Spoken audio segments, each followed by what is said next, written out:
Good evening student.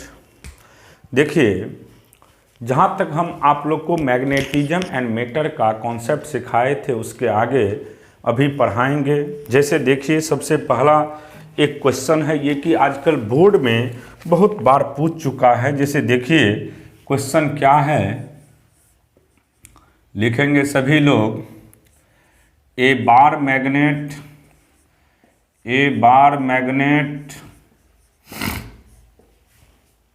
of length L and magnetic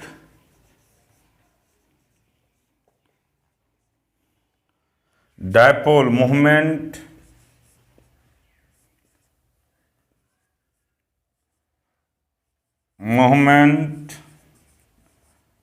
M is bent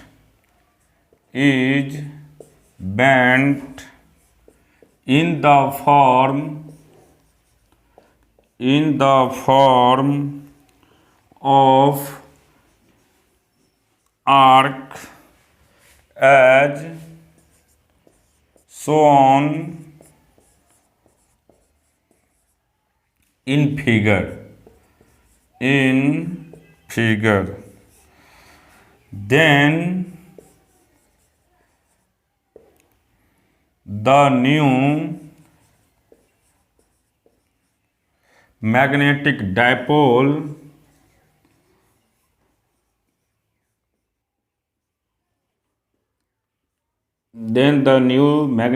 dipole moment will be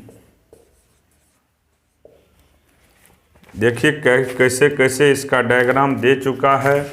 अब इसी diagram के आधार से आप लोग को बताएंगे। सबसे पहले जो कर रहा है उसको समझिए।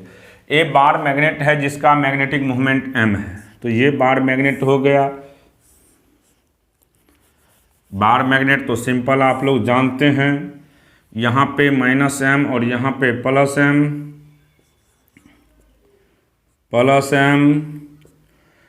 और ये मान लीजिए लेंथ आपके पास L दिया हुआ है, तो मैग्नेटिक डायपोल मोमेंट का वैल्यू m × L होता है। अब इसी को बेंड करके एक आर्क बना दिया गया है। देखिए ऐसे एक आर्क बना दिया गया है। जब इसको बेंड करके हम लोग एक आर्क बनाते हैं तो ऐसे ही फॉर्म होगा इसका। ये आपका आर्क हो गया। अब देखिए यहाँ से एंगल दिया हुआ रहेगा। मान लीजिए ये एंगल क्वेश्चन में आपको दे दिया है 60 डिग्री। कितना डिग्री है बाबू? 60। ये रेडियस r है और इसका लेंथ मान लीजिए L है। ये -m है, ये +m है। अब देखिए यहाँ पे मैग्नेटिक मूवमेंट की बात करेंगे तो मैग्नेटिक मूवमेंट तो शॉर्टेस्ट लेंथ के बीच में होता है। तो देखिए यहाँ पे मैग्नेटिक मूवमेंट की बात करते हैं तो m का वैल्यू होगा कैपिटल M × r, क्योंकि ये 60 हो गया। अब r का वैल्यू निकालना है तो आप जानते हैं थीटा बराबर क्या होता है? L/r। ये भी जानते हैं आप लोग, थीटा का वैल्यू हमेशा L/r होता है। थीटा 60 डिग्री है, रेडियन में कन्वर्ट करेंगे तो π/180 से मल्टीप्लाई कर देंगे बराबर L/r। अब ये कट जाएगा 3, तो L का वैल्यू यहाँ से हम ले सकते हैं या R का वैल्यू ले सकते हैं यहाँ से 3L/π।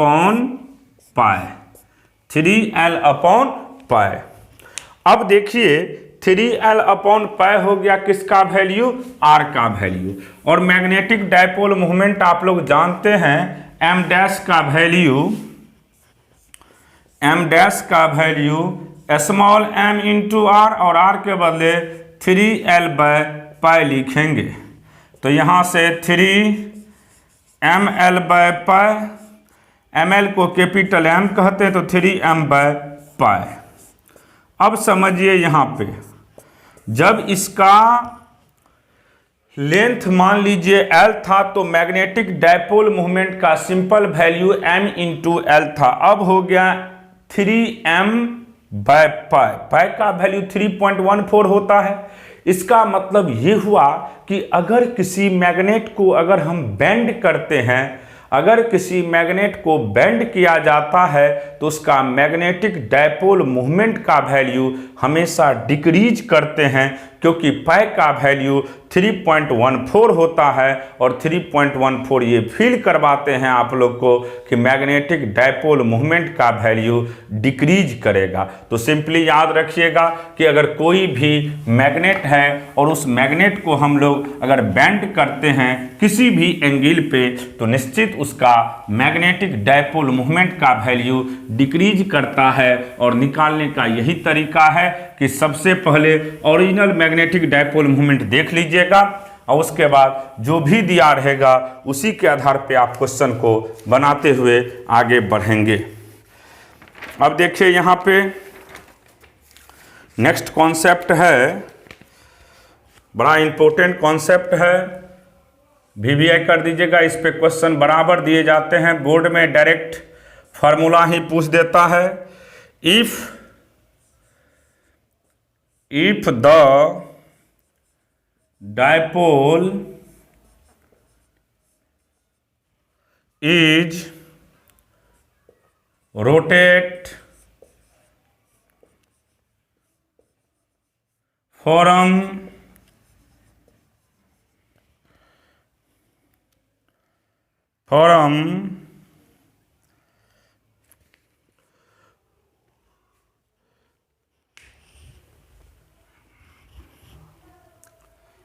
सॉरी उससे पहले कॉन्सेप्ट देखिए।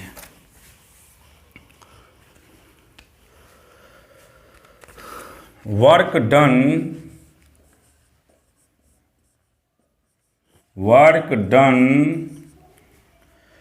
इन rotating the magnetic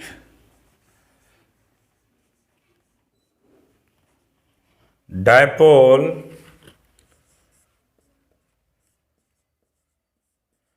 in a uniform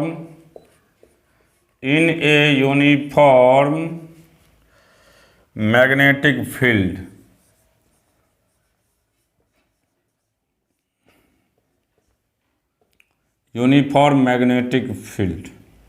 और work done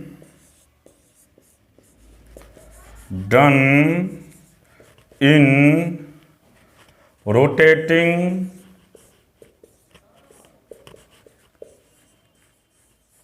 the magnetic dipole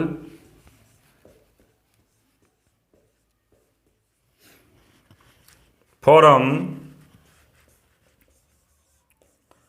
θ1 to θ2 with respect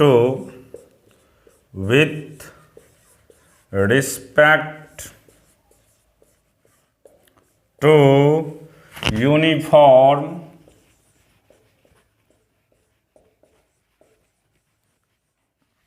magnetic field।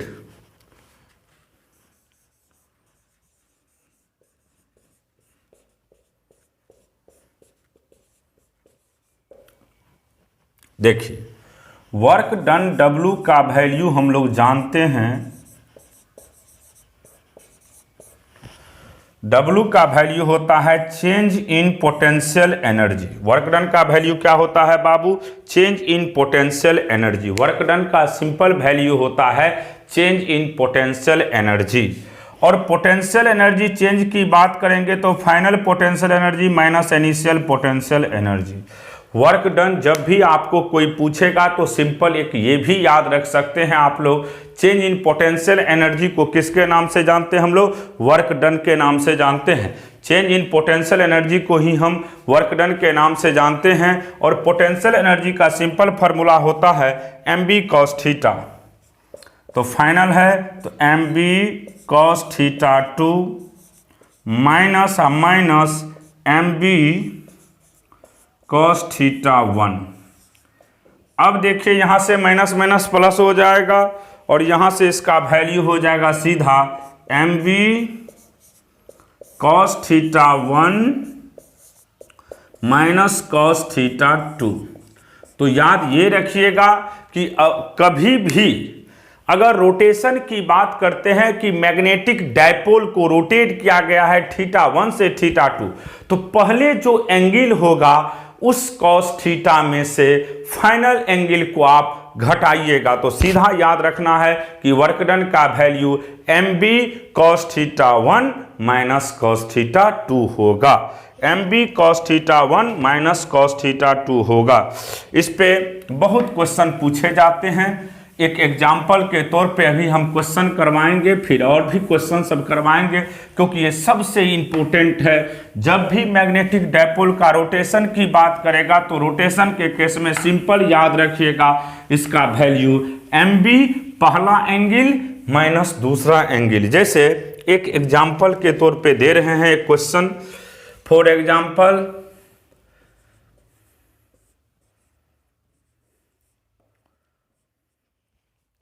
if the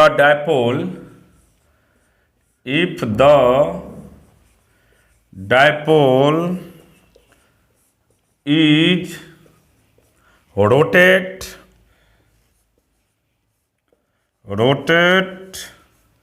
from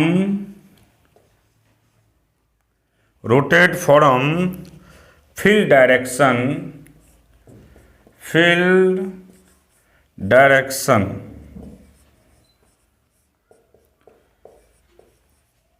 that is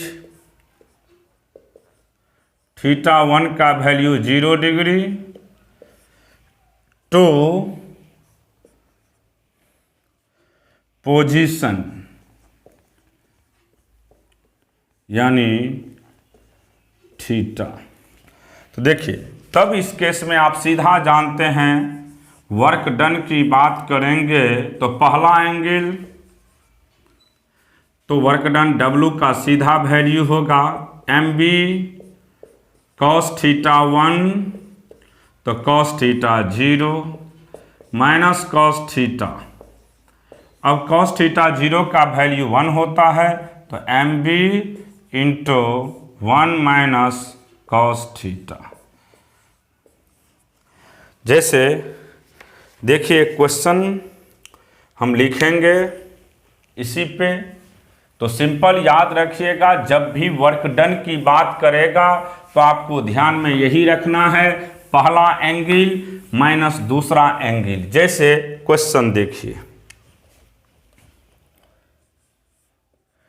ये कंपटीशन सब में पूछा हुआ है। A bar magnet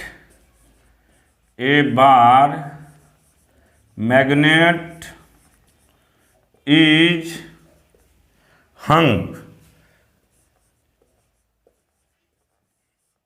by a thin cotton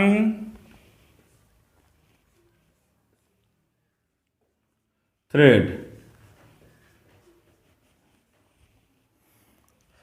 in a uniform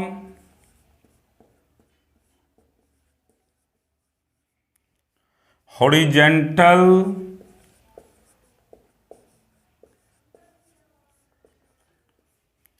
magnetic field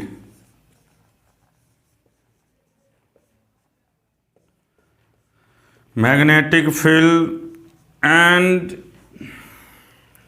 is in equilibrium state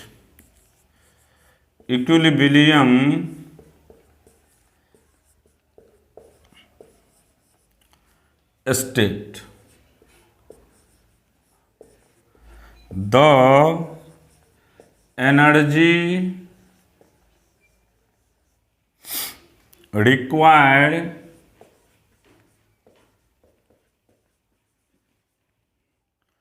to rotate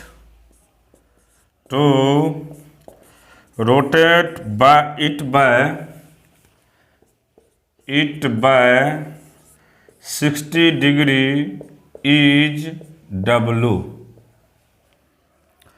Know the torque required to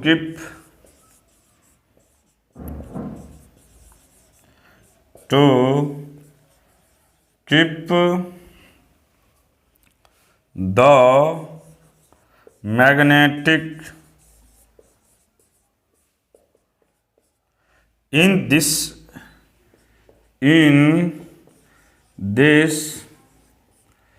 new position is. पहला option W by √3W √3 by 2W 2W by √3। तो work done की बात करेंगे सबसे पहले। तो work done का value देखिए, सॉल्व कर रहे हैं अब इसको। Work done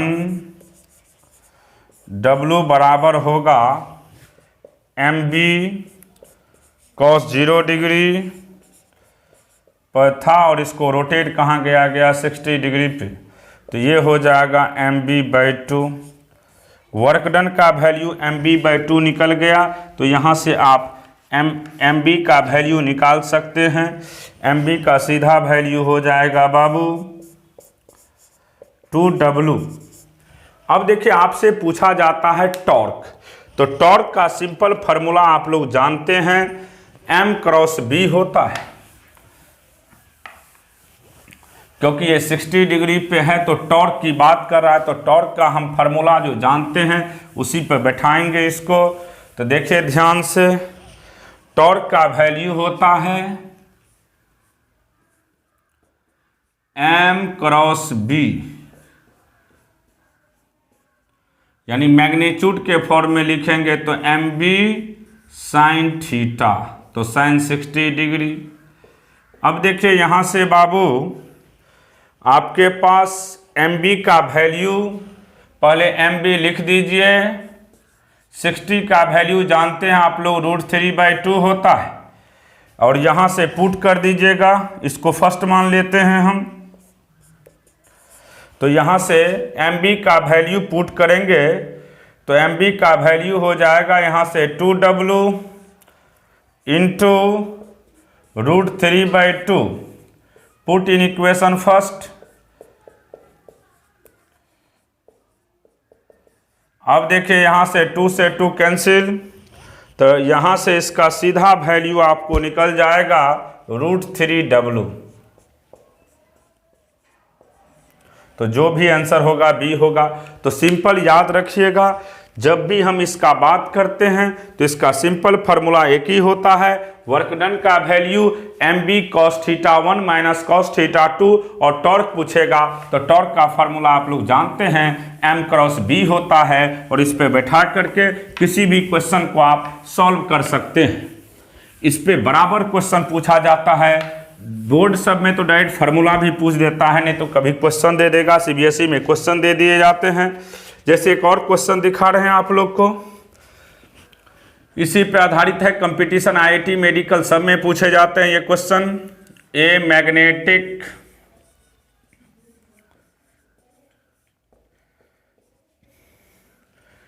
needle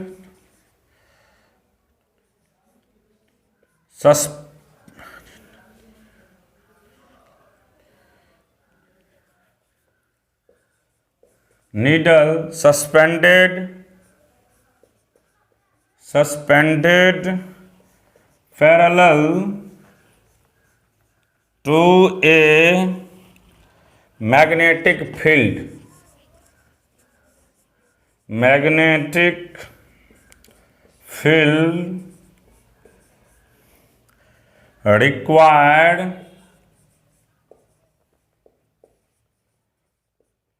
√3 joule of work to turn it through 60 degree. The torque needed to maintain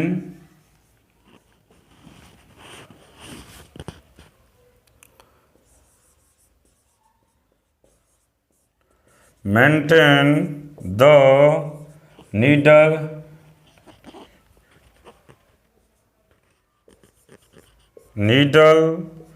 in this position will be, पहला ऑप्शन 2√3 जूल, बी में 3 जूल, सी में √3 जूल और डी में 2/3 जूल। अब देखिए यहाँ से भी वर्क डन की बात कर रहा है। पहले पैरेलल था तो यानी 0 डिग्री था, बाद में इसको 60 डिग्री पर रोटेट कर दिया गया है। तो W का वैल्यू आप लोग जानते हैं MB, पहले 0 डिग्री पे था तो cos 0 माइनस cos 60, तो इसका भी वैल्यू वही होगा बाबू।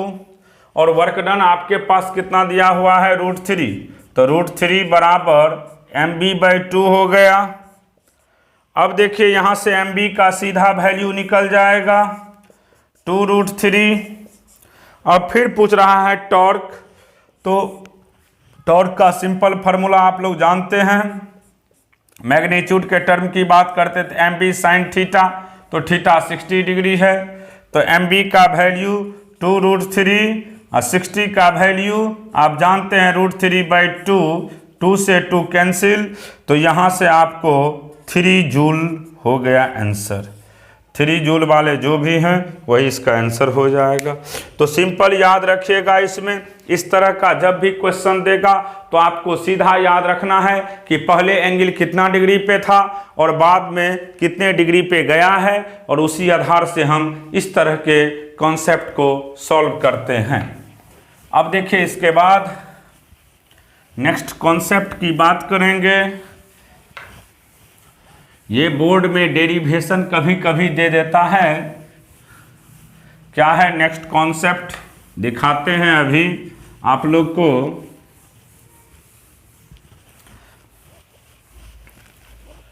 देखिए कॉन्सेप्ट नेक्स्ट क्या है,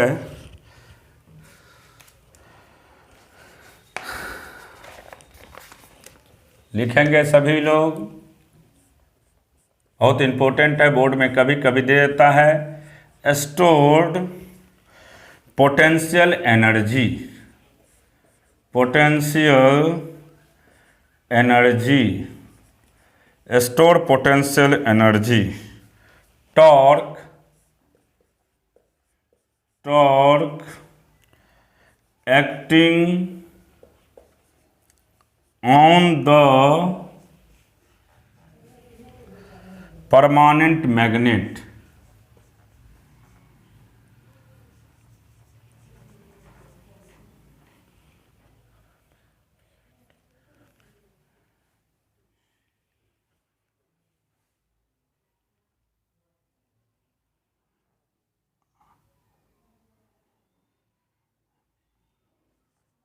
permanent magnet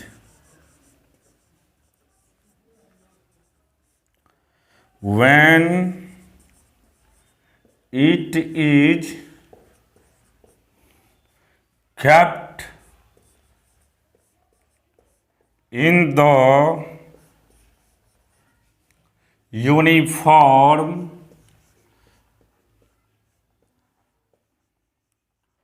magnetic field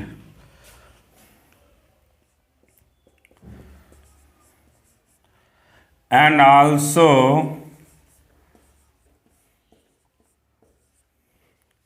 find the time period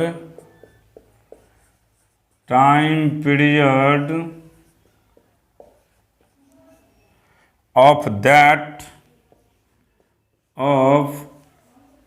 that permanent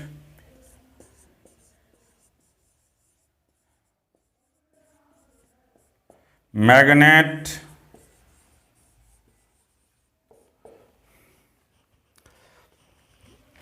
देखिए, सबसे पहला चीज है कि इसमें आपको कह रहा है जो वही काम करेंगे। एक यूनिफॉर्म मैग्नेटिक फील्ड ले लिए हम, ये यूनिफॉर्म मैग्नेटिक फील्ड है, यूनिफॉर्म मैग्नेटिक फील्ड है। अब देखिए, इसमें जब भी हम एक मैग्नेट को रखेंगे तो मैग्नेट में दो पोल होते हैं, एक नॉर्थ पोल होता है और दूसरा साउथ पोल होता है। तो एक मैग्नेट को रख रहे हैं यहाँ पे,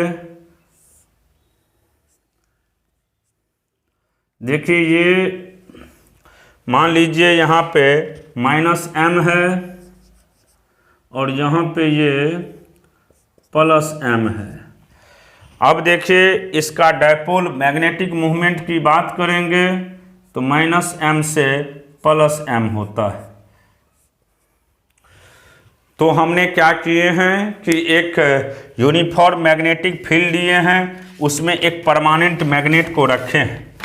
अब आप जानते हैं इसमें स्टोर पोटेंशियल एनर्जी की बात करते हैं तो store potential energy scalar quantity है। स्टोर पोटेंशियल एनर्जी की बात करेंगे तो -mb cos थीटा होगा, -mb cos थीटा होगा, -mb cos थीटा होगा। अब देखिए यहाँ पे टॉर्क की बात करते हैं तो टॉर्क का सिंपल फार्मूला हम लोग जानते हैं, mb sin थीटा मैग्नीट्यूड के टर्म में, theta is very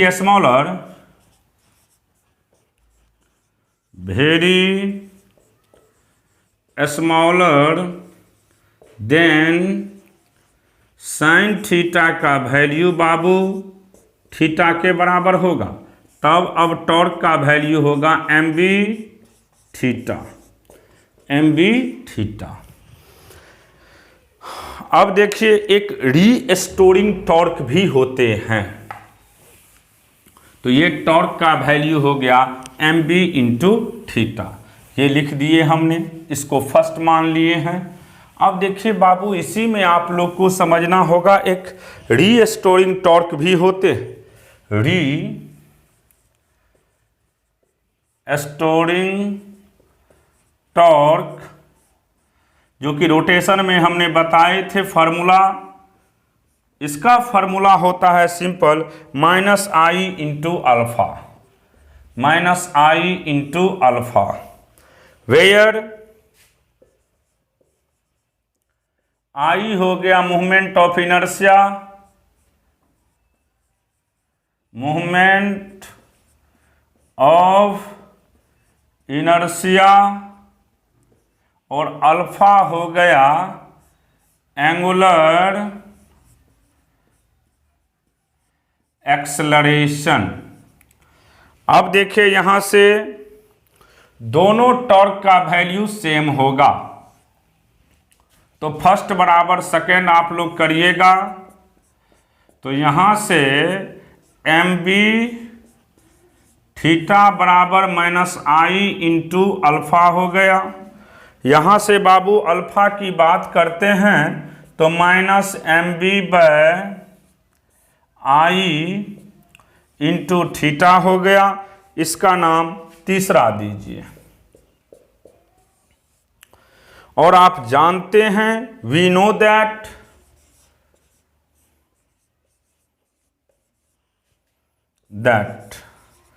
angular acceleration की बात करते हैं तो minus omega square into theta होता है। चौथा, एंगुलर एक्सेलरेशन की बात करेंगे तो क्या होता है बाबू, minus omega into theta, minus omega into theta. अब देखिए, जब दोनों को कंपेयर किया जाए, फर्स्ट और सेकेंड को, सॉरी थर्ड और फोर्थ को, तो अल्फा अल्फा है।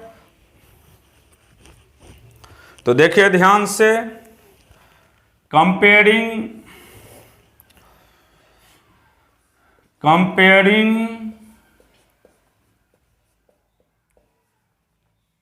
In equation third and fourth,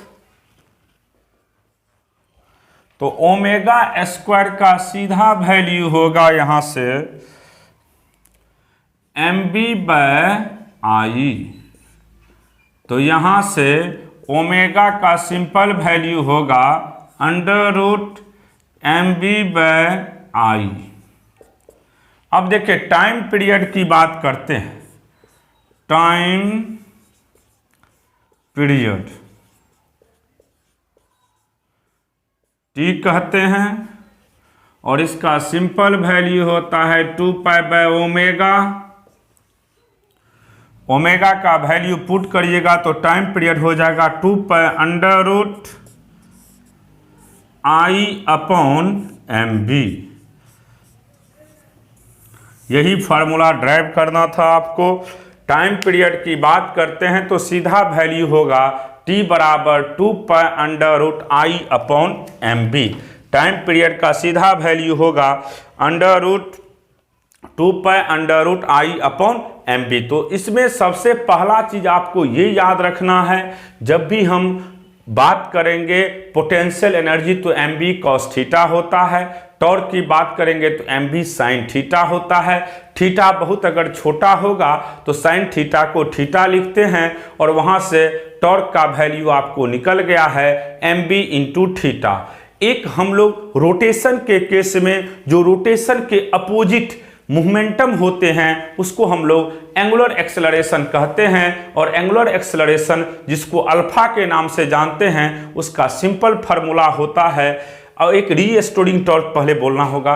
restoring torque का सीधा वैल्यू होता है -i इंटू अल्फा। आई को हम मूवमेंट ऑफ इनर्शिया कहते हैं और अल्फा को एंगुलर एक्सेलरेशन कहते हैं। दोनों को इक्वेट किए हमने तो यहाँ से mb थीटा का वैल्यू -i इंटू अल्फा हो गया, और अल्फा का वैल्यू यहाँ से -mb/i इंटू थीटा हो गया।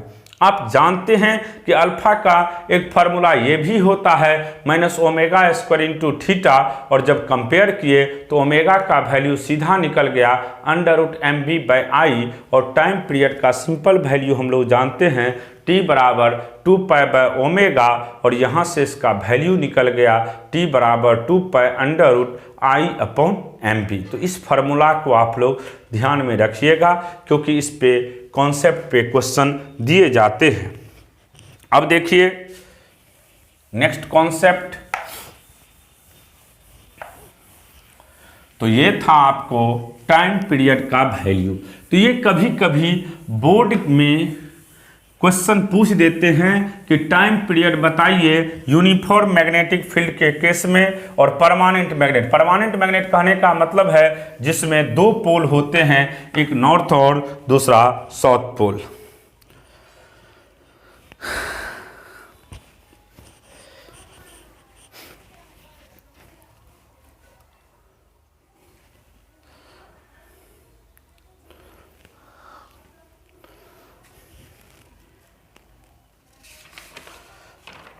इसके बाद है calculation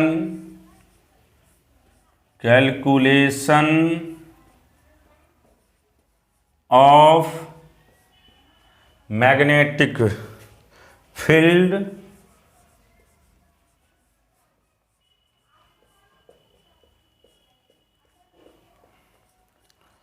in two different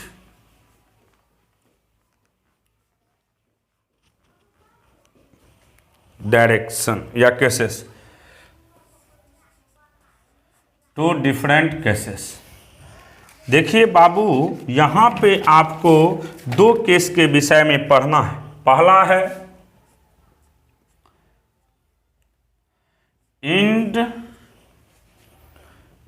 end on position, end on position. पहला केस है आपका इंड ऑन पोजीशन। अब देखिए, इंड ऑन पोजीशन की जब बात करते हैं तो कैसे बनाते हैं समझिएगा। ये एक मैग्नेट ले लिए बाबू,